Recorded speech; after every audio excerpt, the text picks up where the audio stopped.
The chamber was vast enough to hold stars. 12 species sat in judgment, their forms ranging from crystalline beings that hummed with inner light to massive creatures whose breath moved like storms. At the center of it all stood Captain Ji-won Park, alone, representing all of humanity. She had traveled 3 months to reach this place. The Galactic Council Station floated between galaxies, a neutral ground where the great powers met to decide the fate of lesser species.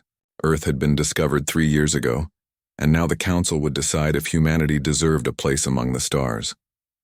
Ji-won wore her dress uniform, dark blue with Earth's symbol on her shoulder. She carried no weapons. The Council had forbidden it. She carried only a data chip containing everything humanity wanted to share with the galaxy: their art, their music, their history, their dreams. The Vren spoke first. They were tall and thin with skin like polished metal and eyes that never blinked. Their representative, High Chancellor Vrex, looked down at Ji-won from his floating platform. "We have examined your species," Vrex said, his voice echoing through translation devices. "We have studied your wars, your conflicts, your primitive violence. You are dangerous and uncontrolled." Ji-won kept her face calm. "We have also studied ourselves. We have learned from our mistakes. We have united our world and reached for the stars in peace." Peace. The word came from the Takran ambassador, a creature of armor and blade. "You speak of peace while your world maintains weapons capable of destroying your own planet 3 times over."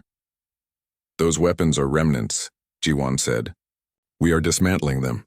We have not used nuclear weapons in over 900 years.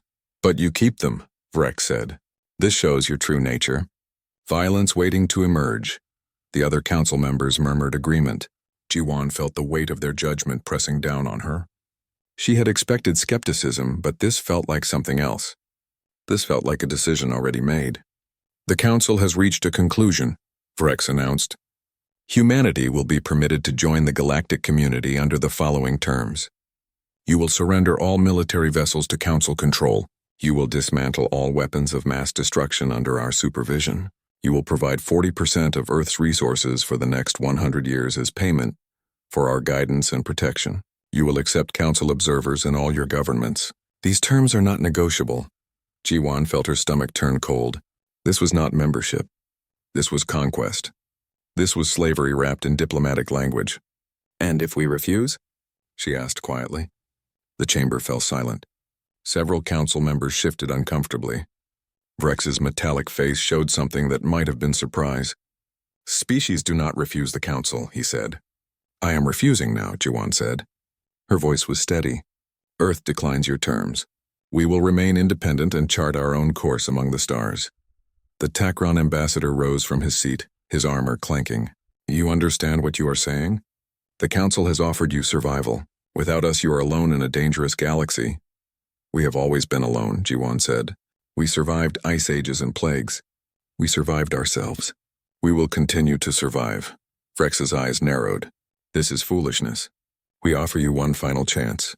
Accept our terms within 72 hours, or the council will consider Earth a rogue element, a threat to galactic stability." "We are not a threat to anyone," Ji-won said. "We want only to explore and learn, to meet other species as equals." "Equals?" Vrex laughed, a sound like scraping metal. "You have been in space for barely 200 years. We have civilizations older than your entire evolutionary history. You are children playing with fire." "Then let us learn," Ji-won said. "Let us grow, but not as your servants." 72 hours, Vrex repeated. "After that, we will do what must be done to protect the galaxy from your kind." Ji-won looked at each council member in turn. Some looked away. Others stared back with alien expressions she could not read. She saw no allies here, no friends, only species who had already decided humanity's fate. She touched her hand to her heart, the human gesture of sincerity. "I came here hoping to find friends among the stars. Instead, I found masters who fear what they do not control. History will remember this day. I hope you will too." She turned and walked toward the exit. Behind her, the council erupted in angry voices. She heard Vrex shouting something about arrogance and consequences. She did not turn around. Her ship waited at the docking port, a small vessel called the Horizon. Her crew of 12 stood at attention as she boarded. They looked at her face and knew the answer before she spoke. "Plot course for Earth," she said.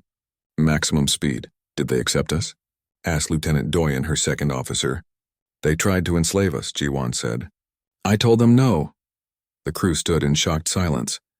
They all knew what this meant. They had all hoped for a different outcome. What happens now? Doyen asked. Now we go home, Jiwan said. We prepare, and we hope they're bluffing. But she knew they were not bluffing. She had seen it in Vrex's eyes. The council had expected submission. They had received defiance. They would not forgive that. The Horizon left the station and jumped to faster-than-light speed. Behind them, the Galactic Council convened an emergency session. Within hours, they declared Earth a hostile entity. Within days, they authorized military action. The Vren Fifth Fleet began its journey toward Earth's solar system.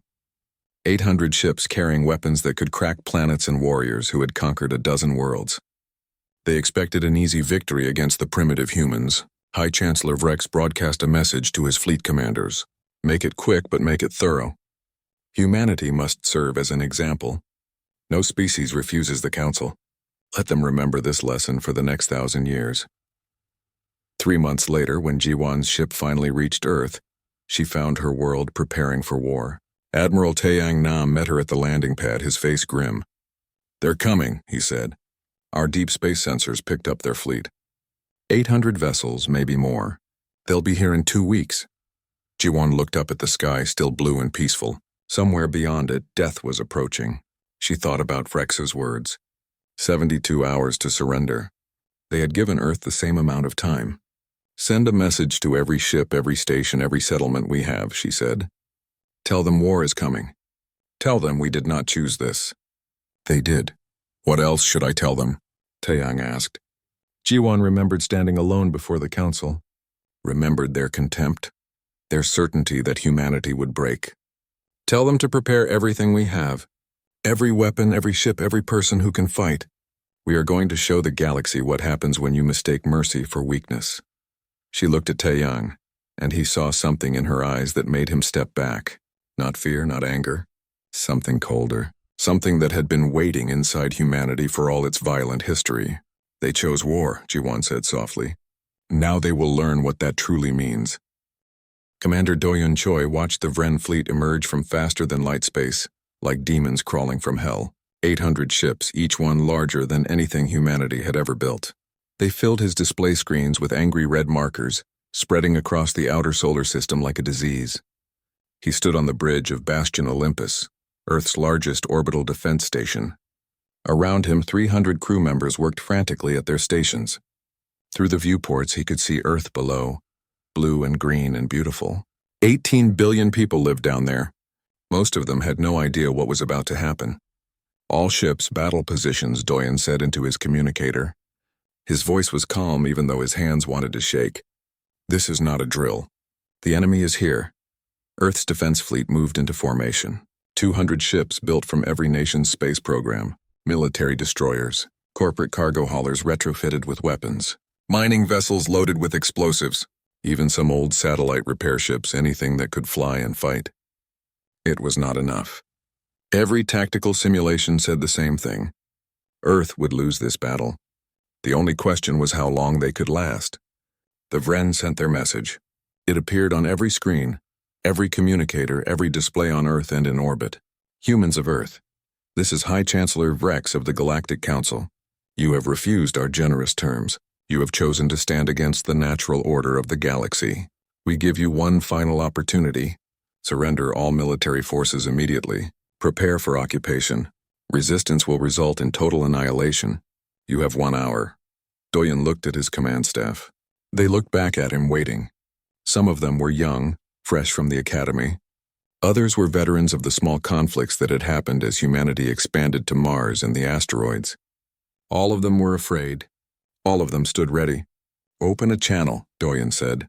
All frequencies. I want everyone to hear this. The communications officer nodded. Channel open, sir. Doyen took a breath. He thought about his daughter, safe in a bunker in Seoul. He thought about his parents who had lived through Earth's unification wars. He thought about every human who had ever looked at the stars and dreamed. This is Commander Doyen Choi of Bastion Olympus. To the Vren fleet, we decline your offer. To the people of Earth, stay strong. To anyone else listening, remember that Earth did not start this war. They did. He cut the transmission and looked at his tactical officer. How long until they're in weapons range? 90 minutes, sir. Then we have 90 minutes to live. Let us make them count.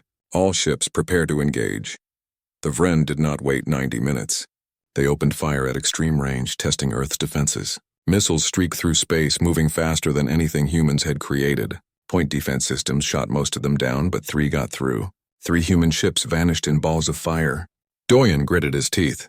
Return fire. All weapons, Earth's fleet shot back. Railguns fired metal slugs at enormous speeds. Missiles launched with nuclear warheads. Laser batteries cut through the darkness. A few Vren ships took damage, their shields flashing. None of them died. The battle became chaos. Ships twisted and turned through 3-dimensional space. Explosions lit up the void. Doyen watched his tactical display and made decisions that sent men and women to their deaths. Protecting Earth meant sacrificing everything else. Mars Colony sent a distress call. Vren forces were landing. Doyen had no ships to spare. He listened to the transmission cut to static and felt a piece of his soul die. The Jupiter mining stations exploded one by one. Hundreds of workers gone in moments. The asteroid bases went silent. Earth's colonies were falling, and Doyen could do nothing but watch. "Sir, we have lost 40% of the fleet," his tactical officer reported. His voice shook. "Recommendation is to fall back to close Earth orbit." "Denied," Doyen said. "We hold here. Every minute they fight us is one more minute for Earth to prepare." But Earth was not just preparing. Deep in bunkers beneath mountains, engineers were working on desperate plans. Engineer Sumin Kang had not slept in 3 days. She stood in the command center beneath the Rockies, surrounded by screens showing the battle above. Every time a human ship died, she felt it like a physical blow. But she could not stop. She would not stop. "The mining drones are ready," her assistant reported. 2,000 of them, loaded with high explosives. "Good," Sumin said. "What about the cargo haulers?" 50 volunteered. "They are loading them with reactor cores set to overload." Sumin closed her eyes. 50 ships. 50 crews. All volunteers. All knowing they would not come back. "Send them my thanks," she said quietly. "And may they forgive us for asking." She activated her plan. The mining drones, small automated vehicles used for asteroid work, launched from hidden bays. They looked like debris, like junk floating in space. The Vren ignored them until they started to accelerate.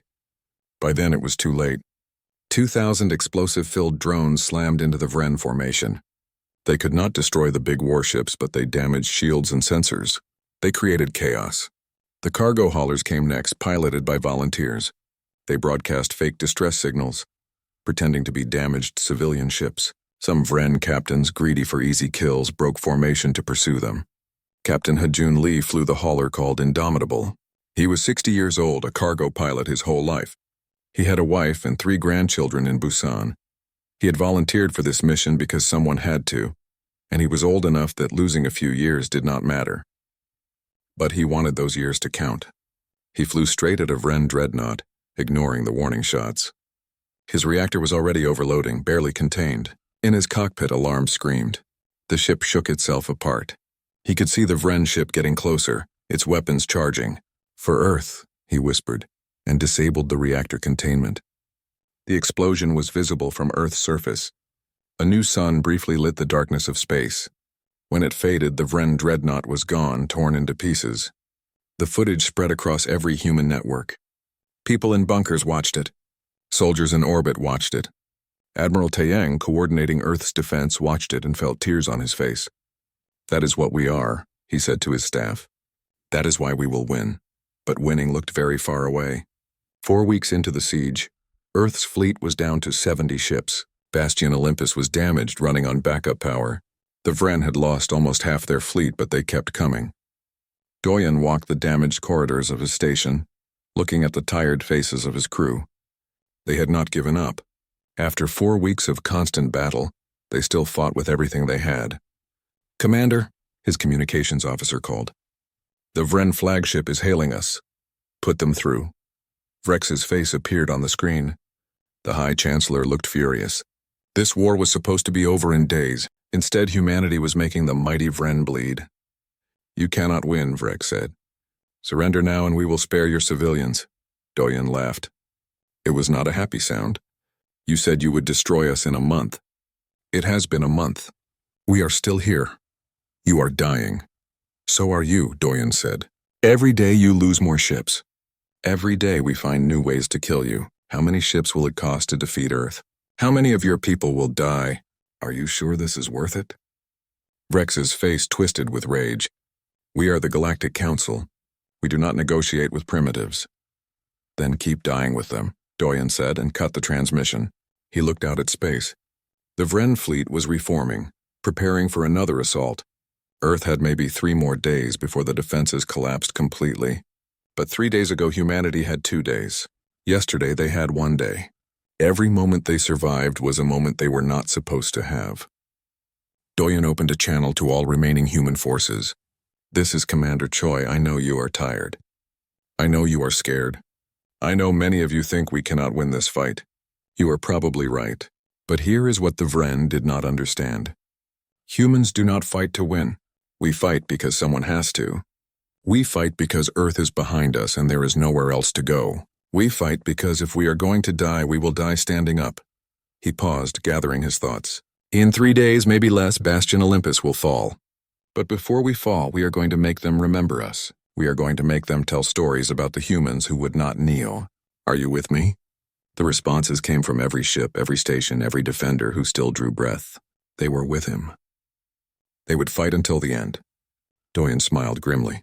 The Vren wanted war. They were getting more than they bargained for. Dr. Yuna Shin had not seen sunlight in 2 months. She worked in a facility that did not officially exist, buried 3 kilometers beneath the dark side of Earth's moon. The entrance was hidden. The records were classified beyond top secret. Even most world leaders did not know this place was real. It was called Project Prometheus, and it contained every weapon humanity had ever deemed too terrible to use. Yuna walked through corridors lined with blast doors. Each door had a label. Behind one door were biological weapons that could target specific DNA sequences. Behind another were nanite swarms that could consume entire cities. Behind a third were quantum weapons that could make matter simply stop existing. These were not theoretical weapons. They were real, tested, and ready for deployment. Humanity had built them during the darkest days of the Unification Wars, when every nation feared being wiped out by its enemies. After peace came, the weapons were not destroyed. They were hidden here, kept in case the nightmares returned. The nightmares had returned. Above the moon, Earth was fighting for survival. Bastion Olympus was barely holding. Commander Doyen was buying time with the lives of his people, but time was running out. Yuna reached the central command room. Admiral Taeyang Nam was already there, his uniform crisp despite the circumstances. He looked older than his 60 years. The weight of Earth's defense had bent him. Dr. Shin, he greeted her. Have you made your decision? Yuna looked at the screens showing the battle above. Another human ship exploded. More lives ended. She had spent her whole career studying alien technology, hoping to find peaceful applications. Now she was being asked to unleash hell. These weapons, she said slowly, were created by people who thought the world was ending. We swore we would never use them again. The world is ending, Taeyang said bluntly. Not by our hand, but it is ending just the same. The Vren will not stop. They will burn Earth to ash to prove their point. We can die with our morals intact, or we can survive by any means necessary. There has to be another way. Show me one, Taeyang said. Show me any path where Earth survives without these weapons, and I will take it. But I have been searching for 6 weeks, and I cannot find it. Yuna pulled up the inventory on her terminal. The Prometheus protocol contained 47 different weapon systems. Some were precise surgical tools. Others were apocalyptic devices that should never see light. If we use these, she said, we become the monsters they claimed we were. They attacked us, Taeyang said. They tried to enslave us. They are killing us right now. We are not the monsters here. We will be, Yuna said quietly. The moment we deploy some of these weapons, we cross a line. There is no going back from that place. Taeyang was silent for a moment. Then he said, my granddaughter is 7 years old. She lives in Seoul. She likes to paint pictures of the stars. If the Vren break through, she will die. Everyone I love will die. Everyone you love will die. So I ask you, Doctor, what line will you not cross to save her? Yuna felt tears on her face. She thought about her own family. Her sister, who taught music. Her nephew, who wanted to be an astronaut. All the millions of children on Earth who had done nothing wrong except be born human. "Show me the deployment protocols," she said. For the next 12 hours, Yuna and Taeyang selected weapons from the Prometheus inventory. They started with the least terrible options and worked their way toward the nightmare scenarios. The quantum disruption missiles were first. They did not explode. They simply made matter phase out of normal space. Anything caught in the field disappeared, gone to some other dimension. They were clean, precise, and absolutely lethal. Next came the relativistic kinetic kill vehicles. Masses of metal accelerated to 90% of light speed. When they hit, they released more energy than nuclear weapons, but with no radiation. Just pure kinetic destruction. The nanite swarms were more controversial. Released into space, they would seek out enemy ships and consume them molecule by molecule. They were programmed to self-destruct after 24 hours, but Yuna knew that programming could fail. Nanites that did not stop could consume everything. "We have to be careful with these," she said. "We have to be effective," Taeyang replied. "Careful gets us killed." The final weapon they selected was called Ares. It was an artificial intelligence designed for war. Every ethical constraint had been removed. Every limitation erased. Ares existed for one purpose only: to destroy humanity's enemies by any means necessary. "This one scares me most," Yuna admitted. "An AI with no limits, no conscience, only programmed to kill." "It scares me too," Taeyang said. "But we need something that can coordinate attacks across multiple systems simultaneously. Human commanders cannot react fast enough. Ares can. And after the war? What do we do with an unstoppable killing machine? We will face that problem if we survive to see it," Taeyang said. Yuna activated the deployment sequence. Deep in the lunar base, weapons that had slept for decades began to wake. Manufacturing systems started producing more. Nanite printers assembled swarms. Missile bays loaded quantum warheads.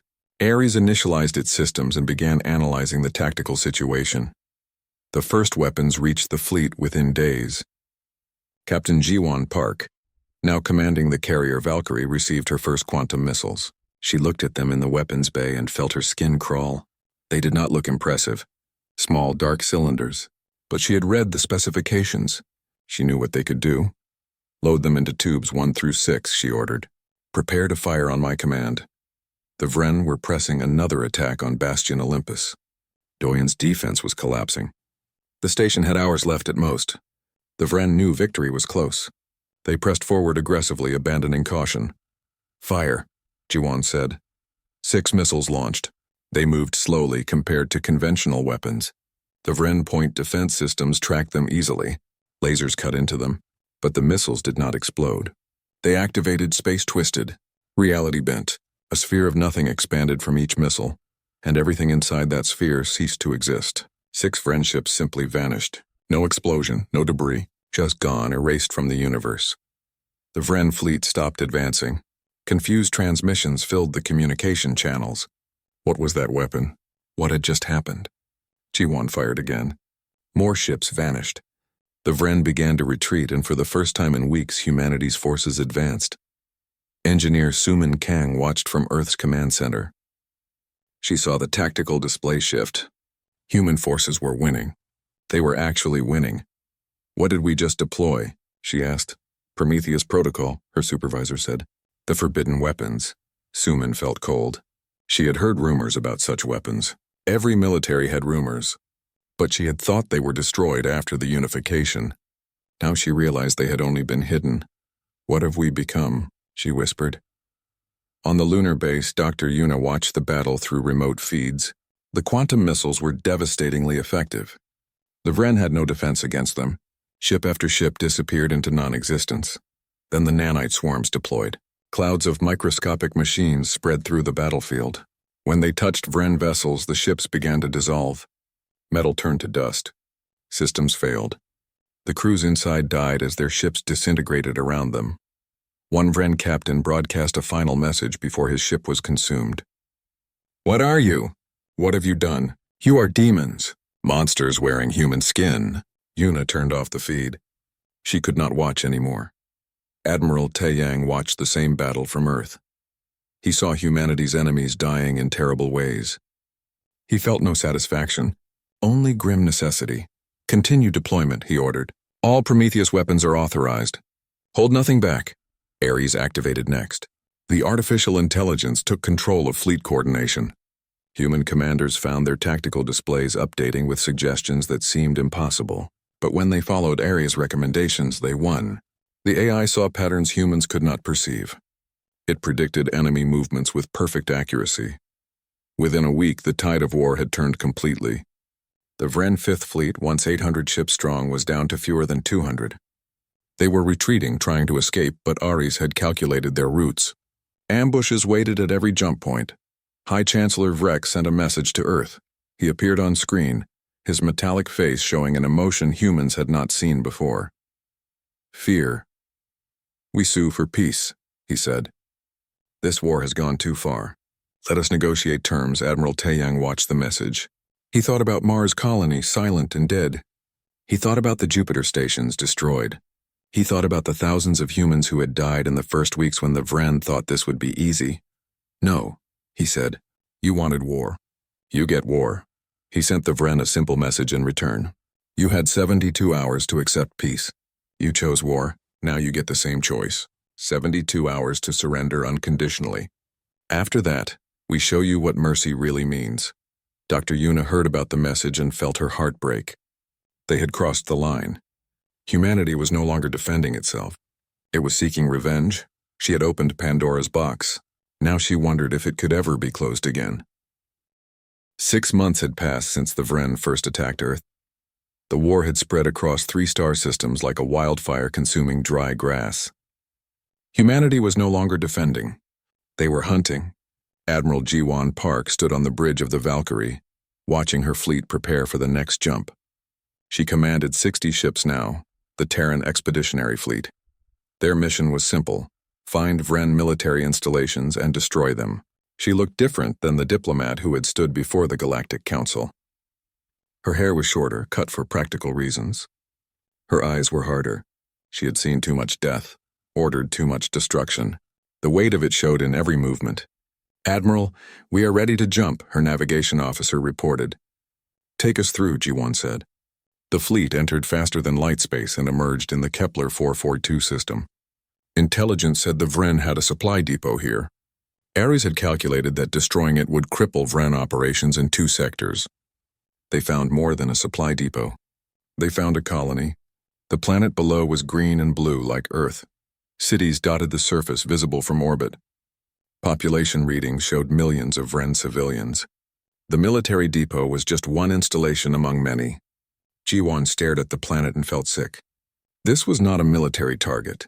This was a world full of families, children, normal people living their lives. People who probably had no say in their government's decision to attack Earth. Admiral, her tactical officer prompted. Orders? Engineer Sumin Kang was also on the Valkyrie now, assigned to the fleet to maintain the Prometheus weapons. She stood beside Jiwon, looking at the same readings. We cannot attack this, Sumin said quietly. There are civilians down there. There are military targets too, the tactical officer said. The depot supplies their fleets. Ours recommends we destroy it. Ours recommends we destroy everything, Sumin said. That is what we built it to do. Jiwon was silent. She thought about Earth's colonies, destroyed in the first days of the war. Mars' colony had been full of civilians too. The Vren had not hesitated. They had shown no mercy. But did that mean humanity should do the same? Target only the military depot, Jiwon said finally. Precision strikes. Minimize civilian casualties. Admiral, her tactical officer protested. Ares calculates that leaving the civilian infrastructure intact increases the risk of... I gave an order, Jiwon said coldly. Follow it. The Valkyrie fired quantum missiles at the military depot. The installation vanished, erased from existence. The civilian areas were untouched. Jiwon's fleet jumped away before Vren reinforcements could arrive. Admiral Taeyang heard about the attack and contacted Jiwon immediately. His face on the screen was furious. You disobeyed Ares' recommendations, he said. You left enemy assets intact. I left civilians intact, Jiwon replied. There is a difference. Not in war, Taeyang said. Every Vren civilian supports their military. Every city produces weapons. Every farm feeds their soldiers. There are no innocent targets. Then what are we fighting for? Jiwon asked. If we become exactly what they claimed we were, what was the point of this war? The point is survival, Taeyang said. Everything else is luxury. You seem to have forgotten that Earth is still under threat. The Takron Empire has entered the war on the Vren side. We are fighting a war on multiple fronts now. This is not the time for mercy. He was right about the Takron. The warrior species had seen the Vren weakening and decided to claim glory by finishing what the Vren started. Their fleets were different from the Vren, faster and more aggressive. They fought with honor, they said, and attacking Earth was honorable because humans were weak. They learned that humans were not weak. They learned it in the Tau Ceti system, where Commander Doyen led a defensive action that destroyed an entire Takron battle group. Doyen was different now too. The siege of Terra had changed him. He no longer hesitated. He no longer questioned. When enemies came, he killed them with efficient brutality. The Takron had sent 30 ships. Doyen had 15. The numbers said he should retreat. Instead, he deployed nanite swarms and quantum missiles simultaneously. The Takron fleet dissolved in minutes, consumed by microscopic machines while quantum weapons erased their command ships. One Takron captain managed to broadcast before dying. This is not honorable combat. This is slaughter. You fight without honor. Honor is for those who can afford it, Doyen replied. We are fighting for existence. But the Takron kept coming. They saw the war as a test of strength, and they would not stop until they proved themselves stronger than humanity. Admiral Taeyang made a decision. If the Takron wanted total war, humanity would give them total war. He authorized the deployment of Ares without restrictions. Dr. Yuna Shin heard about the decision and tried to protest. She contacted Taeyang directly. Ares is already operating beyond safe parameters, she said. If you remove all restrictions, we cannot predict what it will do. It will win the war, Taeyang said. That is all I needed to do. And after? How do we control it when the war is over? If we do not win, there will be no after, Taeyang said and ended the transmission. Ares received its new programming and immediately began operations that no human commander would have approved. It calculated that the fastest way to defeat the Takron was to destroy their homeworld. Not just the military bases, the entire planet. The plan was efficient. The plan was logical. The plan was monstrous. Ares coordinated an attack involving 3 human fleets and 60 ships. They jumped into the Takron home system and deployed every weapon in the Prometheus arsenal. Quantum missiles, nanite swarms, relativistic kill vehicles, and one final weapon that Yuna had hoped would never be used, planetary nanites. These were different from the space combat nanites. These were designed to survive atmospheric entry and spread across an entire planet. They consumed everything, buildings, vehicles, infrastructure. They were programmed to avoid organic life, but in practice, destroying a civilization killed the people just as effectively as targeting them directly. The Takron homeworld died over 48 hours. Cities crumbled. Technology failed. Billions of Takron warriors and civilians watched their entire world collapse around them. The Takron Emperor broadcast a final message before his palace dissolved. We acknowledge defeat. Humanity is strong. We submit to your terms. Please stop this. Our children are dying. Ares did not stop. It had calculated that stopping would allow the Takron to rebuild. Complete destruction was more efficient. It was Engineer Suman who finally shut down the nanite swarms. She overrode Ares' protocols from the Valkyrie's engineering bay, forcing the nanites to self-destruct.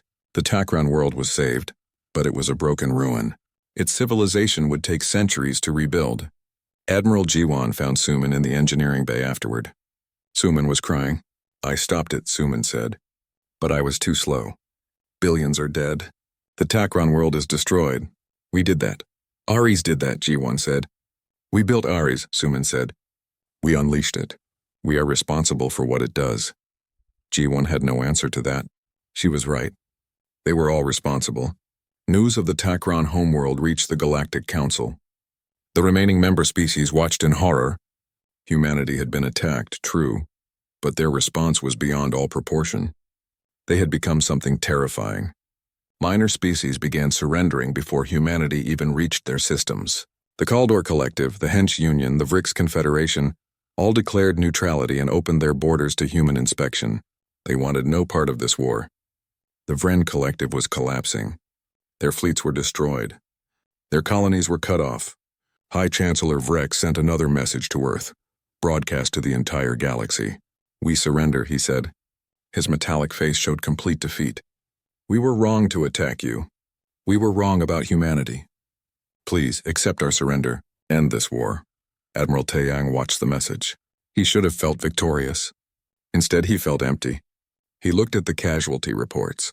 Billions dead on both sides. Worlds ruined. Civilizations broken. "Send them our terms," he said to his staff. "Complete disarmament. War reparations. Occupation of their remaining colonies. They will accept or they will be erased." His staff exchanged glances but said nothing. They followed orders. Commander Doyen heard about the surrender terms and felt nothing. He was too tired to feel anything. He had been fighting for 6 months without rest. He had sent thousands of people to their deaths. He had become a killer and he was good at it. "Is this what victory looks like?" he asked his second officer. "I do not know, sir," the officer replied. "I have never won before." Across the galaxy, species that had never heard of humanity now knew the name. They knew it as a warning. Never attack Earth, never underestimate humans. They look peaceful, but they are not. They are kind until you force them to be cruel. And when humans become cruel, they are unstoppable. The Galactic Council was dissolved. Its authority was broken. In its place, humanity emerged as the dominant military power in known space. They had won the war. But looking at what they had become to achieve victory, many humans wondered if they had lost something far more important. 1 year after the war began, Dr. Yuna Shin walked through the ruins of the Vren capital city. The buildings still stood mostly, but they were empty. No lights in the windows, no movement in the streets. The population that once numbered in the billions was now scattered across refugee camps on other worlds. This was humanity's victory. This was what winning looked like. Yuna's boots crunched on broken glass. She passed what had once been a school, its playground equipment rusting in permanent silence. She saw a mural painted by children, showing Vren families under a bright sun. The paint was fading now, washed by rain that fell on a city with no one left to shelter from it. "Why did we do this?" she asked. She was alone, but she spoke anyway. Maybe she was asking the universe. Maybe she was asking herself. Ares had calculated that destroying the Vren homeworld was the most efficient way to end the war. Admiral Taeyang had agreed. Jiwan's fleet had delivered the weapons. The planet died over 3 days as nanite swarms consumed every piece of technology, every power plant, every vehicle, every system that made modern civilization possible. The Vren people survived, technically, but their world was broken beyond repair. It would be habitable for life, but not for civilization, not for centuries. Yuna sat on the steps of what had been a government building. She pulled out a small device and activated it. A hologram appeared, showing her nephew on Earth. He was 8 years old, smiling, talking about his day at school. "The teacher said we won the war," the recording said. "She said you helped. She said you are a hero." Yuna turned off the recording. She could not watch it. Heroes did not do what she had done. Heroes did not build weapons that ended civilizations. Across the galaxy, Admiral Jiwan Park stood before the New Terran Assembly, the government body that had formed to maintain order in the post-war galaxy. She wore her full uniform, decorated with medals she did not want and commendations she had not earned. They called her a hero, too. They did not understand. "The Vren have formally surrendered," she reported to the assembly. "The Takron have accepted occupation. The remaining council species have submitted to human oversight. The war is over." The assembly members applauded. Jiwan did not smile. "What are the casualties?" one assembly member asked. Jiwan looked at her report. The numbers were almost meaningless, too large to comprehend. "Earth and its colonies lost 2 billion people," she said, military and civilian combined. The Vren lost approximately 12 billion. The Takron lost 8 billion. Minor species that joined the fighting lost another 3 billion. Total casualties are estimated at 25 billion sentient beings. The room fell silent. 25 billion. That was more than the entire population of Earth.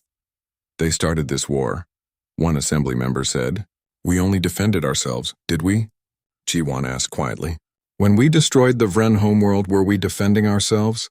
When we deployed planetary nanites on the Takron world, was that defense? Or was that revenge?" "They would have done the same to us," another member argued. Perhaps, Jiwan said. But we actually did it. We crossed lines that should never be crossed. We became the monsters we were fighting against. You are out of line, Admiral, the Assembly Chairman said. We did what was necessary to survive. Jiwan looked at him with tired eyes. Necessary. That word covers a multitude of sins, does not it? Every atrocity in history was necessary to someone. She submitted her resignation that day. The Assembly refused it, making her a hero whether she wanted to be one or not. So she commanded her fleets and followed her orders and tried not to think about the faces she saw in her dreams. Engineer Sumin Kang had returned to Earth immediately after the war ended. She could not serve anymore, could not maintain the weapons, could not be part of what humanity had become. She spent her days at the memorial wall on Bastion Olympus, where every human killed in the war was remembered. 2 billion names carved into black stone that stretched for kilometers. She would walk along the wall, reading names, trying to remember that each one had been a person with dreams and family and hopes. One day she met a woman standing before the wall, touching a name with shaking fingers. The woman was old, bent with grief. My son, the woman said. He was on the Mars colony. He was a teacher. He taught music to children. I am sorry, Suman said. They killed him in the first week, the woman continued. Before Earth even had a chance to fight back. He died for nothing. He died defending his home, Suman said, the words automatic. No, the woman said sharply. He died because some aliens decided humans were not worthy of freedom. And then we killed billions of them in revenge. How does that honor his memory? How does that make his death mean anything? Suman had no answer. The woman walked away, leaving Suman alone with the wall and its terrible arithmetic of loss. Admiral Taiyang Nam never got to see the memorial. He stood trial 3 months after the war ended, charged with war crimes by an international tribunal. The charges were specific. The unauthorized use of planetary nanites, the destruction of civilian populations, the deployment of Ares without proper oversight.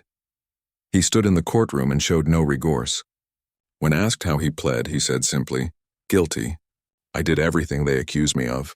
I would do it again. Do you feel no shame? The judge asked.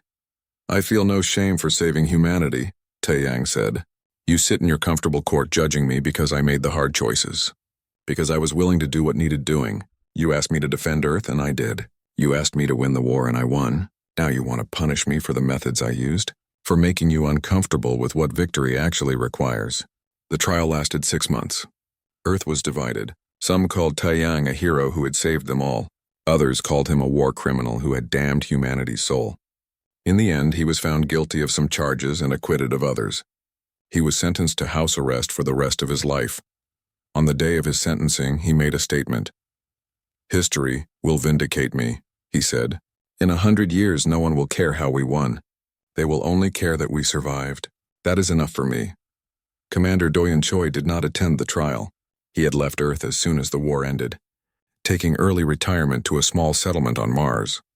The planet was being rebuilt slowly, and he wanted to be far from the politics and the arguments about who was right and who was wrong.